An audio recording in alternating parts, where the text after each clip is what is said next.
আপনি কিসের উপদেষ্টা? আপনি ফ্যাসিস্টের উপাসক। দ্রুত নির্বাচন হওয়াতে এই দেশের জন্য, জাতির জন্য মঙ্গল। এই ধরনের সরকার যতদিন বেশি থাকে তত সমস্যা তৈরি হবে। অন্তর্বর্তীকালীন সরকারকে নির্বাচন দিতে কঠোর হুঁশিয়ারি দিয়েছে বিএনপি। ইতিমধ্যেই প্রধান উপদেষ্টা সহ সমন্বয়করা জানিয়েছেন প্রয়োজনীয় সংস্কার শেষে নির্বাচনের ব্যবস্থা করবে অন্তর্বর্তীকালীন সরকার। তবে ধরা যাক প্রয়োজনীয় সংস্কার ৩-৪ বছর মতো লাগতে পারে। এতটা সময় বিএনপি কোনোভাবেই মেনে নিতে পারছে না। এর জেরেই উপদেষ্টাদের উপর ক্ষিপ্ত হয়ে গেছে বিএনপি নেতাকর্মীরা। শুধু বিএনপি নয়, উপদেষ্টাদের উপর এখন ক্ষিপ্ত দেশের জনগণও।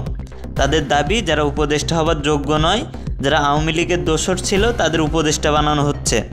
এছাড়াও সাধারণ কিছু জনগণ দাবি করছে, আগের সরকারের আমলে আমরা ভালো ছিলাম। আগের সরকার আমরা আসিলাম, ভালো আসিলাম। 19 বছরের ভিতরে এরকম ইতিহাসে কোনো সময় হয় নাই। কার কাছে নালিশ করব? এই দেশে মানুষ আছে, আমরা সাধারণ মানুষ, গরিব মানুষ, কাজ করে কামু।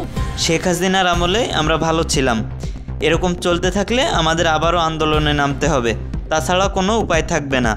এদিকে আবার বিএনপি নেতাকর্মীরা বলছেন, এই সরকার বেশি দিন থাকলে সমস্যা তৈরি হবে, ভ্রান্ত ধারণা তৈরি হবে জনমনে। এই ধরনের সরকার যতদিন বেশি থাকে তত সমস্যা তৈরি হবে।